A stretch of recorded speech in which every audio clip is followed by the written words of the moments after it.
Introducción. Prevenir, detener y hacer retroceder las primeras causas de muerte. Es muy posible que ya nadie muera de viejo. En un estudio llevado a cabo sobre más de 42.000 autopsias consecutivas, se concluyó que los centenarios, entre paréntesis, personas que superan los 100 años de edad, sucumbieron a enfermedades en el 100% de los casos estudiados, aunque incluso sus médicos consideraban que antes de morir habían estado sanos, ni uno solo de ellos murió de viejo. Hasta hace poco se consideraba que la vejez era una enfermedad en sí misma, pero las personas no mueren como consecuencia de la edad, mueren como consecuencia de enfermedades y la más habitual es el infarto de miocardio. En Estados Unidos, como en el resto del mundo occidental, la mayoría de muertes podrían evitarse, ya que tienen que ver con lo que comemos. La dieta es la primera causa de muerte prematura y la primera causa de invalidez. Por lo tanto, cabría pensar que lo primero que se enseña en las facultades de medicina es en qué consiste una dieta saludable. Por desgracia, no es así. Según el estudio nacional más reciente, tan solo una cuarta parte de las facultades de medicina estadounidenses ofrecen una única asignatura sobre nutrición, lo que supone un descenso desde el 37% hace 30 años. A pesar de que la población considera que los médicos son una fuente muy fiable de información relativa a la nutrición, 6 de cada 7 licenciados en medicina a los que se encuestó creían que carecían de la formación necesaria para aconsejar a sus pacientes en relación con sus dietas.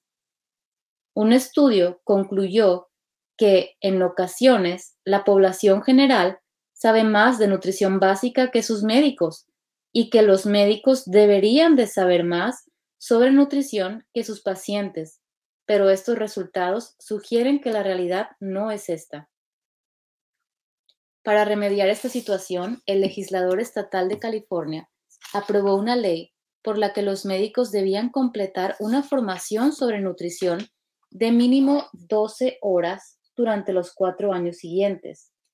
Les sorprenderá saber que la Asociación Californiana de Médicos se opuso con vehemencia a la ley, al igual que otros grupos mayoritarios relacionados con la medicina, como la Academia Californiana de Médicos de Familia.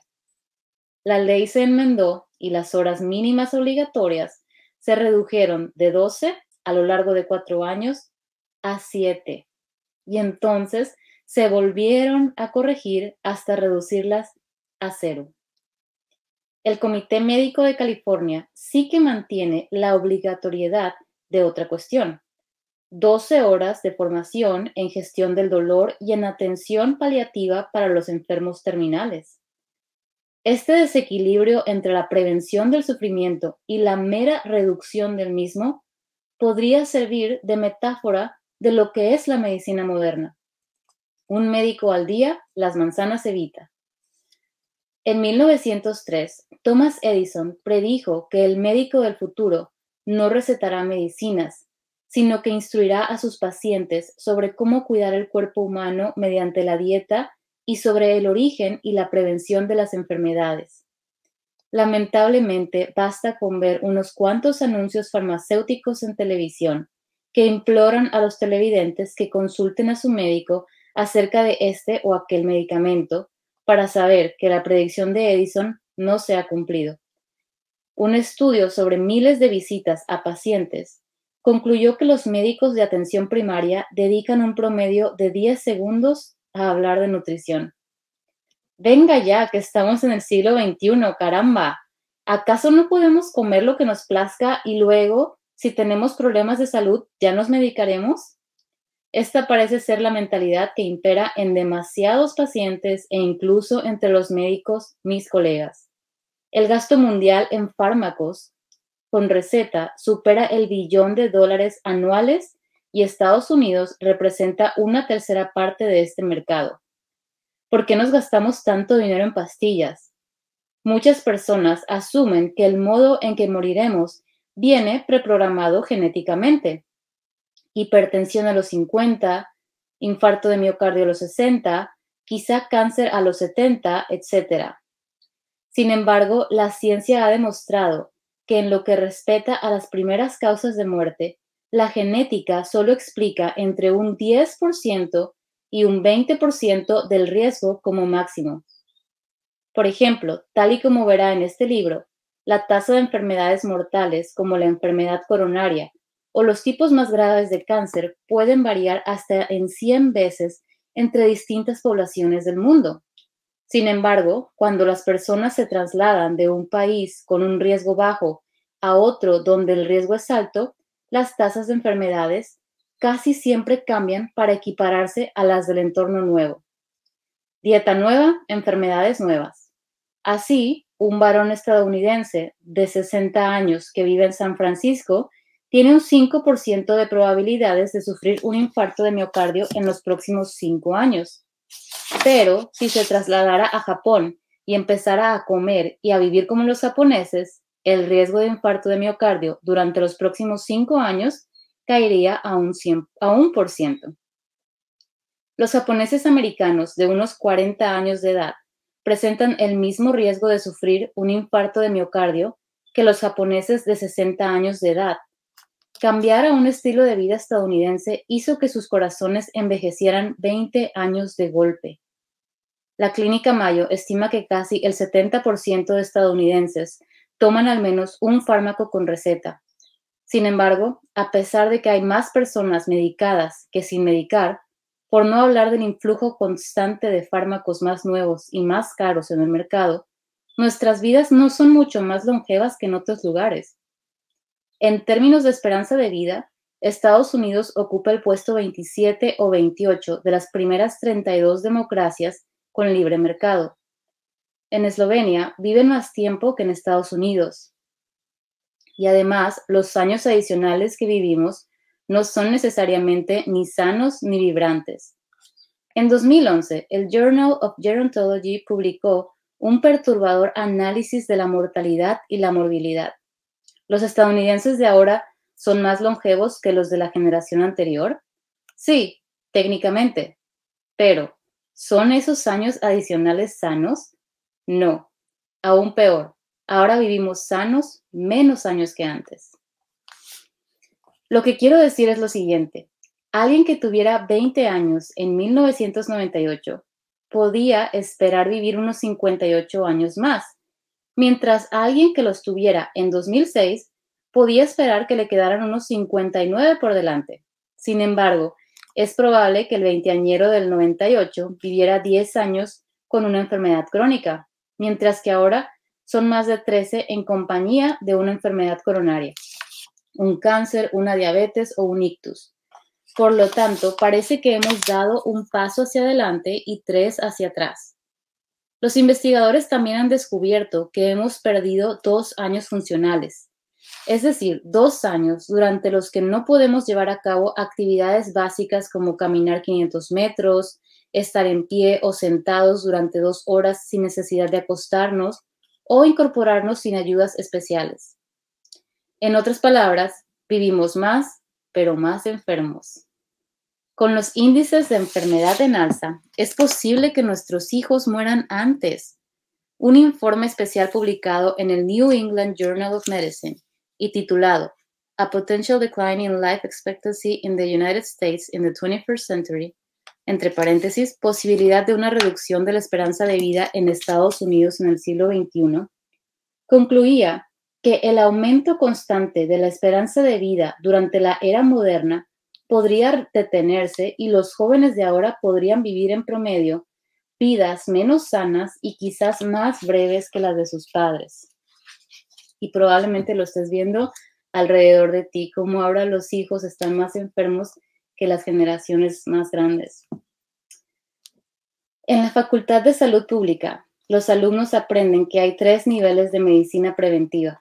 El primero es la prevención primaria, que intenta impedir que las personas con riesgo de sufrir una enfermedad coronaria sufran su primer infarto de miocardio.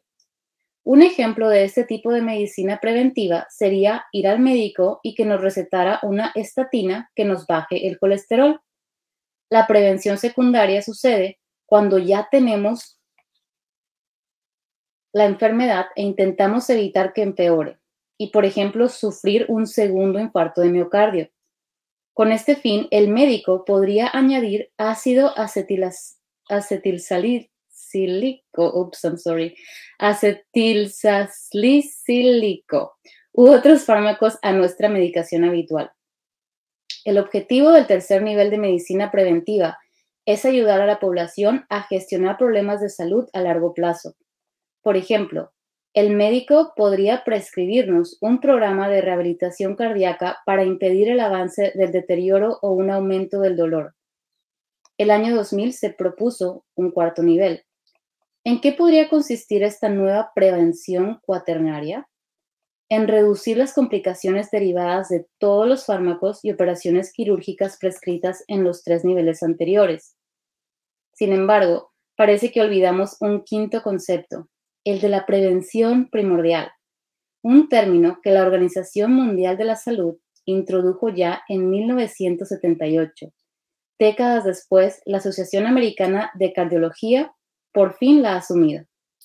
La prevención primordial se concibió como una estrategia para prevenir que sociedades enteras sufrieran epidemias de factores de riesgo de enfermedades crónicas. Esto significa que además de prevenir las enfermedades crónicas, se previenen los factores de riesgo que conducen a las mismas. Por ejemplo, en lugar de intentar impedir que alguien con hipercolesterolemia sufra un infarto de miocardio, ¿por qué no ayudarlo a evitar desde un principio que le suba el colesterol, que es lo que puede desembocar el infarto? Con esto en mente, la Asociación Americana de Cardiología presentó los 7 sencillos o 7 factores que pueden promover una vida más saludable.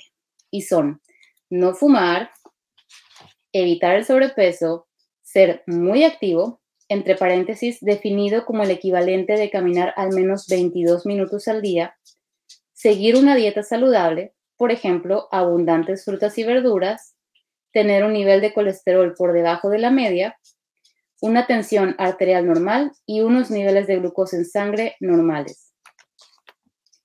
El objetivo de la Asociación Americana de Cardiología es haber reducido las muertes por enfermedad coronaria en un 20% en el año 2020. Si los cambios en el estilo de vida podrían evitar más del 90% de los infartos de miocardio, ¿por qué se han marcado un objetivo tan modesto? Incluso el 25% se consideró poco realista. Es posible que el pesimismo de la Asociación Americana de Cardiología tenga que ver con la perturbadora realidad de la dieta del estadounidense promedio. La revista de la Asociación Americana de Cardiología publicó un estudio que había llevado a cabo sobre los hábitos de salud de 35,000 adultos de todo el territorio de Estados Unidos. La mayoría de participantes no fumaba. Cerca de la mitad cumplía con los objetivos semanales de ejercicio físico y aproximadamente una tercera parte cumplía con el resto de categorías, excepto con la dieta.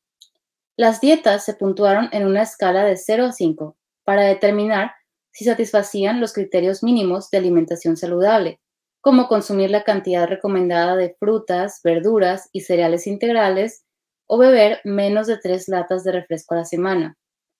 ¿Cuántos obtuvieron un 4 sobre 5 en la escala de alimentación saludable? Aproximadamente un 1%. Quizá, si la Asociación Americana de Cardiología logra su agresivo objetivo de una mejora del 20% en 2020, conseguiremos llegar al 1,2%. Los antropólogos de la medicina han identificado varios periodos importantes de la enfermedad humana, empezando por periodos de peste negra y las hambrunas, que en su mayoría terminaron con la Revolución Industrial, o el periodo en el que nos hallamos ahora, la era de las enfermedades degenerativas y causadas por el hombre. Este cambio se refleja en la evaluación de las causas de muerte durante el último siglo. En 1900, las 3 principales causas de muerte en el mundo occidental eran infecciosas: neumonía, tuberculosis y enfermedades diarreicas. Ahora tienen que ver sobre todo con el estilo de vida, enfermedad coronaria, cáncer y enfermedades pulmonares crónicas. ¿Se debe esto a que los antibióticos han alargado la esperanza de vida y por eso sufrimos enfermedades degenerativas? No. La aparición de la epidemia de enfermedades crónicas vino acompañada de cambios drásticos en las pautas dietéticas.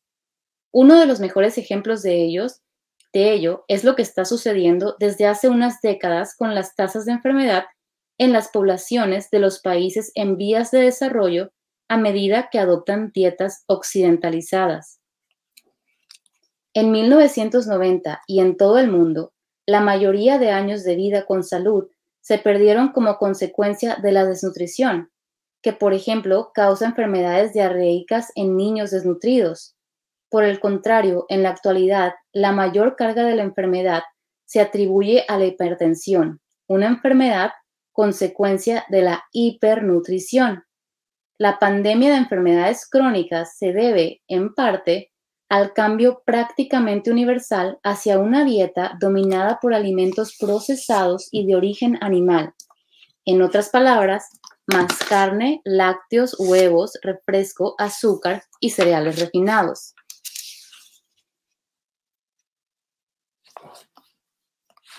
Es muy posible que China sea el ejemplo mejor estudiado.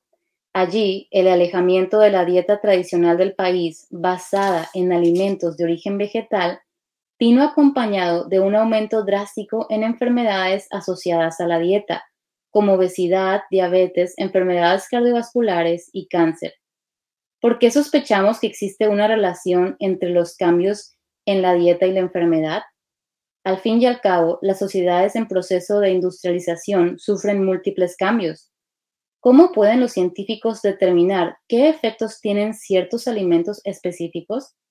Para aislar los efectos de los distintos elementos de una dieta, los científicos pueden seguir a lo largo del tiempo las dietas y las enfermedades de grandes grupos de personas.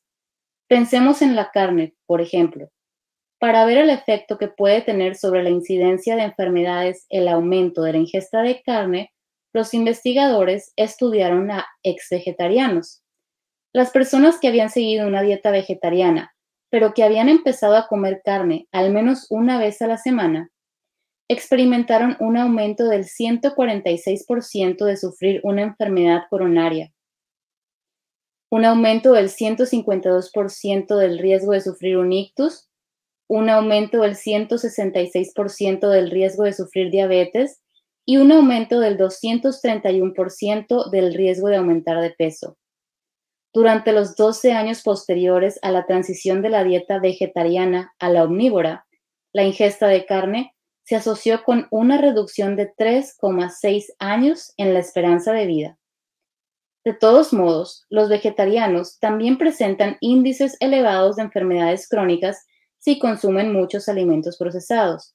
Por ejemplo, en India, los índices de diabetes, enfermedad coronaria, obesidad e ictus han aumentado mucho más rápidamente de lo que cabría esperar, dado el aumento relativamente pequeño del consumo de carne per cápita.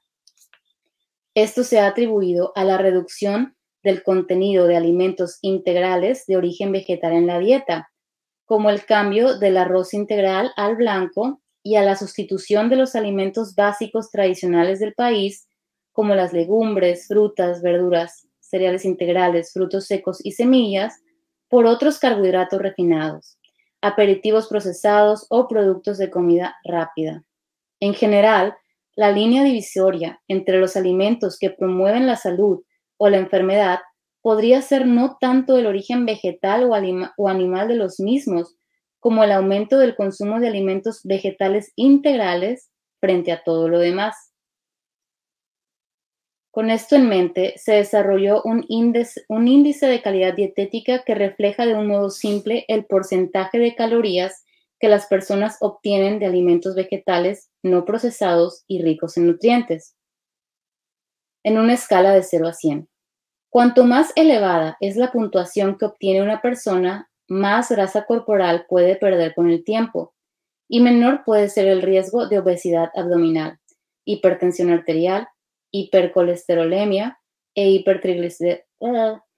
hipertrigliceridemia. Los investigadores compararon las dietas de 100 mujeres con cáncer de mama con las de 175 mujeres sanas y concluyeron que las puntuaciones más elevadas en el índice de alimentación vegetal integral, superior a aproximadamente 30 en comparación con menos de aproximadamente 18, podría reducir en más de un 90% las probabilidades de sufrir cáncer de mama. Voy a repetir eso. Podría reducir en más de un 90% las probabilidades de sufrir cáncer de mama. Por desgracia, la mayoría de occidentales no superan una puntuación de 10. Por ejemplo, la dieta estadounidense estándar no supera el 11 sobre 100. Según los cálculos del Departamento de Agricultura de Estados Unidos, USDA, el 32% de las calorías de la dieta de un estadounidense es de origen animal. El 57% procede de alimentos vegetales procesados y solo el 11% procede de cereales integrales, legumbres, frutas, verduras y frutos secos. Esto significa que en una escala del 1 al 10, la dieta estadounidense obtendría un 1%. Comemos como si el futuro no importara. Hay datos que sustentan esta afirmación. Un estudio titulado Death Row Nutrition: Curious Conclusions of Last Meals, entre paréntesis, nutrición en el corredor de la muerte, conclusiones curiosas sobre las últimas comidas, analizó las solicitudes de últimas comidas de cientos de personas ejecutadas en Estados Unidos durante un periodo de 5 años. El contenido nutricional no era muy distinto al de la dieta habitual estadounidense. Si seguimos comiendo como si fueran nuestras últimas comidas, al final lo serán. ¿Qué porcentaje de estadounidenses cumplen con todos los requisitos de las 7 recomendaciones sencillas de la Asociación Americana de Cardiología? De los 1.933 hombres y mujeres encuestados, de los 1.933 hombres y mujeres encuestados, la mayoría cumplían con 2 o 3, pero casi ninguno cumplía con las 7 sencillas conductas de salud. De hecho, solo una persona pudo presumir de cumplir con las 7 recomendaciones. Una persona de casi 2.000, tal y como declaró uno de los últimos presidentes de la Asociación Americana de Cardiología. Eso tendría que darnos mucho que pensar. Lo cierto es que adherirse a tan solo 4 sencillos factores de estilo de vida saludable puede ejercer un gran impacto sobre la prevención de enfermedades crónicas. No fumar, no estar obeso, hacer ejercicio durante 30 minutos diario y comer de forma saludable, entre paréntesis, definido como el aumentar el consumo de fruta, verdura, cereales integrales y reducir el de carne. Se concluyó que tan solo estos 4 factores explicaban el 78% del riesgo de padecer una enfermedad crónica. Por lo tanto, si empiezas desde cero y consigues cumplir con los 4, es muy posible que logres eliminar de un plumazo más del 90% del riesgo de sufrir diabetes y más del 80% del riesgo de sufrir un infarto de miocardio, y que reduzcas a la mitad el riesgo de sufrir un ictus y en más de un tercio el riesgo de sufrir cualquier tipo de cáncer. Algunos tipos de cáncer, como el de colon, entre paréntesis, segundo más mortal, parecen ser evitables en un 71% de casos. En un 71% de casos, si se llevan a cabo una serie de sencillos cambios dietéticos y de estilo de vida similares a los que acabo de enumerar. Quizás haya llegado el momento de dejar de culpar a la genética y de centrarnos en el más del 70% de factores que están directamente bajo nuestro control. Tenemos esa capacidad. ¿Una vida saludable se traduce en una vida más larga? Los Centros para el Control y la Prevención de Enfermedades, CDC, por sus siglas en inglés, siguieron a aproximadamente 8,000 estadounidenses de 20 años de edad o más durante unos 6 años. Concluyeron que había 3 conductas de estilo de vida cardinales que ejercían un impacto enorme sobre la mortalidad.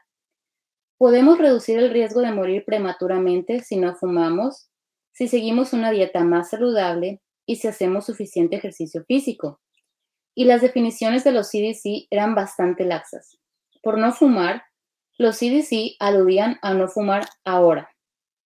Una dieta saludable se definía sencillamente como estar en el 40% superior en términos de cumplir con las tímidas directrices dietéticas federales y ejercicio físico. Significaba hacer un mínimo de 21 minutos de ejercicio físico moderado al día. Las personas que cumplían con al menos una de las tres conductas tenían un 40% menos de riesgo de morir en el periodo de 6 años estudiado.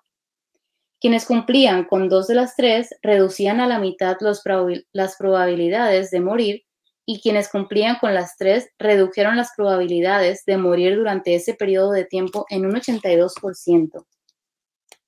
Por supuesto, a veces las personas mienten sobre lo bien que comen.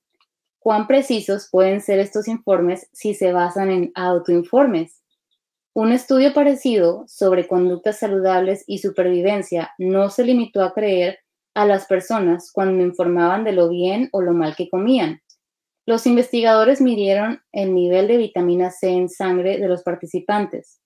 El nivel en sangre de vitamina C se consideró un buen biomarcador de la ingesta de alimentos de origen vegetal y, por lo tanto, se utilizó como un indicador de dieta saludable.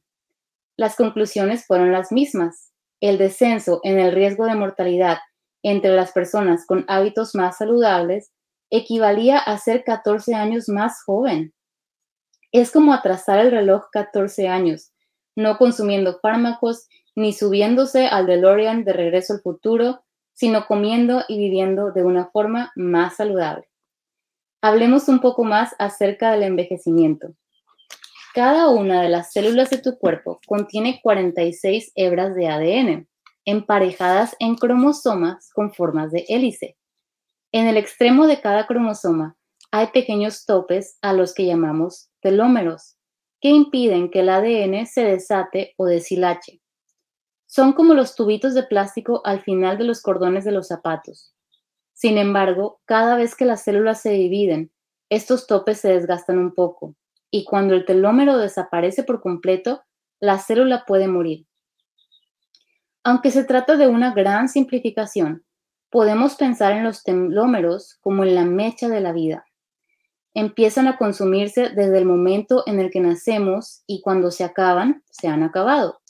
De hecho, los científicos forenses pueden extraer ADN de una mancha de sangre y calcular la edad aproximada de la persona fallecida a partir de la longitud de los telómeros. Sí, parece algo sacado de una escena de CSI, pero ¿puede hacer algo para frenar la velocidad a la que queman sus mechas? Se cree que si pudiéramos ralentizar este cronómetro celular, quizá podríamos ralentizar también el proceso de envejecimiento y vivir durante más tiempo. Entonces, ¿qué debes hacer si quieres impedir que los telómeros se consuman? Bueno, fumar triplica la pérdida de telómeros, por lo que el primer paso es sencillo: deja de fumar. Sin embargo, la comida que ingieres a diario también puede ejercer un impacto considerable en la velocidad a la que pierdes telómeros. El consumo de fruta, verdura y otros alimentos ricos en antioxidantes se ha asociado a telómeros protectores más largos. Por el contrario, el consumo de cereales refinados, refrescos, carne, entre paréntesis, inclusive el pescado y lácteos, se ha asociado a telómeros más cortos. Y si quisieras seguir una dieta compuesta por alimentos vegetales integrales y se alejara de alimentos procesados y de origen animal, ¿podrías ralentizar el envejecimiento celular? La respuesta a esta pregunta reside en una enzima hallada en Matusalem. Es el nombre con el que se ha bautizado a un pino de la especie Pinus longeva, está en latín, de las White Mountains de California, que en la época era el ser viviente más longevo conocido y que ahora se acerca a su 4800 cumpleaños. Ya tenía varios centenares de años antes de que empezaran a levantarse las pirámides de Egipto. Las raíces de los Pinus longeva contienen una enzima que al parecer alcanza su nivel máximo cuando los ejemplares tienen unos cuantos miles de años y que entonces reconstruye los telómeros. Los científicos la han llamado telomerasa. Una vez que supieron qué buscar, descubrieron que las células humanas también contienen telomerasa Entonces empezaron a preguntarse cómo aumentar la actividad de esta enzima antienvejecimiento. El Dr. Dean Ornish, investigador pionero, quería hallar la respuesta a esta pregunta y se unió a la doctora Elizabeth Blackburn, que en 2009 obtuvo el Premio Nobel de Medicina por el descubrimiento de la telomerasa. En un estudio financiado parcialmente por el Departamento de Defensa estadounidense, descubrieron que 3 meses de una alimentación basada en alimentos integrales de origen vegetal, junto a otros cambios saludables, podían aumentar significativamente la actividad de la telomerasa. Esta es la única intervención que lo ha conseguido hasta la fecha. El estudio se publicó en una de las publicaciones médicas más prestigiosas del mundo. El editorial que lo acompañaba concluía que ese estudio pionero debía alentar a la población a adoptar un estilo de vida saludable para evitar o combatir el cáncer y otras enfermedades asociadas al envejecimiento. Entonces, ¿consiguieron el Dr. Ornish y la doctora Blackburn ralentizar el envejecimiento mediante una alimentación y un estilo de vida saludables? Hace poco se publicó un estudio de 5 años de seguimiento en el que se midió la longitud de los telómeros de los participantes. En el grupo de control, entre paréntesis, el grupo de pacientes que no modificaron su estilo de vida, los telómeros se habían encogido con la edad, como era previsible. Por el contrario, los telómeros del grupo que pasó a un estilo de vida saludable no solo habían encogido menos, sino que habían crecido. 5 años después, la longitud media de sus telómeros era mayor que cuando empezaron, lo que sugiere que un estilo de vida saludable puede activar la enzima telomerasa e invertir el envejecimiento celular. La investigación posterior ha demostrado que el alargamiento de los telómeros no se debió únicamente a que el grupo de vida saludable hiciera más ejercicio o perdiera más peso. La pérdida de peso mediante la reducción calórica y un programa de ejercicio físico más riguroso no mejoró la longitud de los telómeros, por lo que parece que el ingrediente activo no es tanto la calidad como la calidad de los alimentos ingeridos. Mientras se siguiera la misma dieta, no parecía importar demasiado ni el tamaño de las raciones, ni el peso que perdían, ni cuánto ejercicio hicieran. Al cabo de un año no se apreciaban beneficios. Por el contrario, las personas que siguieron la dieta de origen vegetal hicieron la mitad de ejercicio y al cabo de tan solo 3 meses habían perdido el mismo peso y logrado una protección significativa de los telómeros. En otras palabras, lo que invirtió el envejecimiento celular no fue ni la pérdida de peso ni el ejercicio, sino la comida. Hay quienes han manifestado la preocupación de que aumentar la actividad de la telomerasa podría, en teoría, aumentar el riesgo de cáncer, ya que se sabe que hay tumores que secuestran la enzima telomerasa y la utilizan para asegurarse su propia inmortalidad. Sin embargo, tal y como veremos en el capítulo 13, el Dr. Ornish y sus colegas han usado la misma dieta y los mismos cambios en el estilo de vida para detener y aparentemente hacer retroceder el cáncer en circunstancias concretas. También veremos que esa misma dieta puede hacer que la enfermedad coronaria retroceda también. ¿Y qué pasa con el resto de primeras causas de muerte? Se ha descubierto que una dieta más rica en alimentos de origen vegetal puede ayudar a prevenir, tratar o invertir todas y cada una de las primeras causas de muerte en los países occidentales.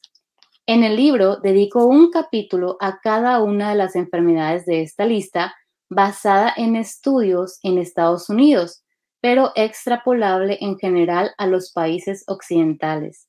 Y hay aquí una tabla que tiene de título Mortalidad en Estados Unidos, que no nos pone el nombre del capítulo 15, pero lo estoy buscando aquí en el libro, y es no morir de causas iatrogénicas, entre paréntesis, no morir de una visita al médico.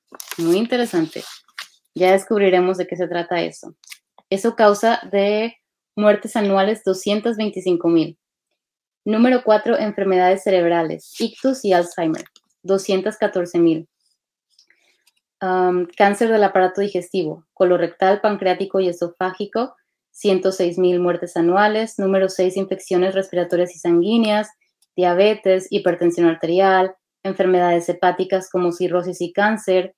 Número 10, cáncer en la sangre, número 11, insuficiencia renal, número 12, cáncer de mama, número 13, suicidios, número 14, cáncer de próstata y número 15, Parkinson. Y ahí termina la tabla. Por supuesto, hay fármacos que pueden ayudar a tratar estas enfermedades. Por ejemplo, puede tomar estatinas para reducir el colesterol y con ello el riesgo de sufrir un infarto de miocardio. Tomarse distintas pastillas e inyectarse insulina para la diabetes o ingerir una variedad de diuréticos y otros fármacos antihipertensivos para la hipertensión. Sin embargo, solo hay una dieta unificada que puede ayudar a prevenir, detener o incluso hacer retroceder todas y cada una de estas enfermedades mortales. A diferencia de lo que sucede con la medicación, no hay una dieta óptima para la función hepática y otra dieta distinta para mejorar el funcionamiento de los riñones. Una dieta saludable para el corazón es saludable también para los pulmones. La dieta que ayuda a prevenir el cáncer de mama resulta ser la misma que puede ayudar a prevenir la diabetes tipo 2 y el resto de causas de muerte que aparecen en la lista de las 15 principales. A diferencia de los fármacos que apuntan a funciones específicas que pueden tener efectos secundarios peligrosos y que en ocasiones tratan únicamente los síntomas, una dieta sana puede beneficiar a todos los sistemas del organismo a la vez. Tiene efectos secundarios beneficiosos y puede combatir la causa subyacente de la enfermedad. Y esa dieta es la alimentación basada en plantas, de la cual vas a encontrar todo en este canal. La dieta unificada, que ha demostrado ser la mejor a la hora de prevenir y tratar muchas de estas enfermedades crónicas, se basa en alimentos integrales de origen vegetal y se define como una pauta de alimentación que fomenta el consumo de alimentos de origen vegetal sin refinar y desalienta el consumo de carne, lácteos, huevos y alimentos procesados. En este libro no defiendo ni la alimentación vegetariana ni la vegana. Defiendo una dieta basada en la evidencia y la ciencia, mejor y más equilibrada que podemos disponer. Sugiere que cuanto más alimentos integrales de origen vegetal consumamos, mejor tanto para aprovechar todos sus beneficios nutricionales como para desplazar otras opciones menos saludables. La mayoría de las consultas a médicos tienen que ver con enfermedades asociadas al estilo de vida, lo que significa que son enfermedades evitables. En tanto que médicos, mis colegas y yo no nos formamos para tratar las causas de la enfermedad, sino sus consecuencias, mediante medicaciones para toda la vida que tratan factores de riesgo como la hipertensión, la glucosa en sangre y el colesterol, este abordaje se ha comparado con secar el suelo alrededor de una pica que rebosa agua en lugar de cerrar el grifo. Las empresas farmacéuticas están encantadas de venderte un nuevo rollo de papel de cocina cada día durante el resto de tu vida, mientras que el agua sigue fluyendo. Tal y como afirma el Dr. Walter Willett, presidente de nutrición de la Facultad de Salud Pública de la Universidad de Harvard, el problema inherente es que la mayoría de estrategias farmacológicas no abordan las causas subyacentes de la mala salud en los países occidentales que no tienen nada que ver con la falta de fármacos. Tratar la causa, además de ser más seguro y más barato, también puede ser más eficaz. Entonces, ¿por qué no lo hacen más de mis colegas médicos?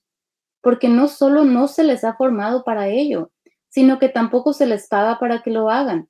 La medicina del estilo de vida no beneficia a nadie, salvo a los pacientes, por lo que no es una parte integral ni de la formación ni de la práctica médica. El sistema funciona así. El sistema médico actual está organizado de modo que recompense la prescripción de fármacos y de intervenciones, no de verduras.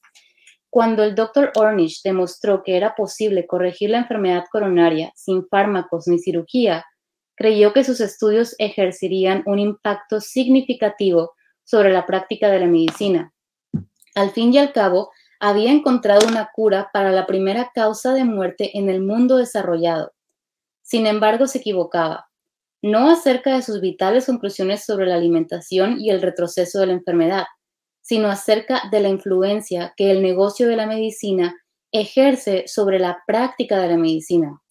En sus propias palabras, me di cuenta de que el reembolso es un determinante mucho más poderoso que la investigación en la práctica médica. Aunque hay intereses creados, como la industria de los alimentos procesados y la industria farmacéutica, que lucharán con uñas y dientes para mantener el status quo, hay otro sector corporativo que de hecho sale beneficiado si la población está más sana: la industria aseguradora. Kaiser Permanente, la mayor empresa asistencial de Estados Unidos, publicó una actualización nutricional en su publicación médica oficial en la que informaba a casi 15,000 médicos que la mejor manera de seguir una alimentación saludable es adoptar una dieta basada en alimentos de origen vegetal, que definimos como un régimen que fomenta el consumo de alimentos integrales de origen vegetal y desalienta el consumo de carne, lácteos y huevos, además del de todos los alimentos refinados y procesados.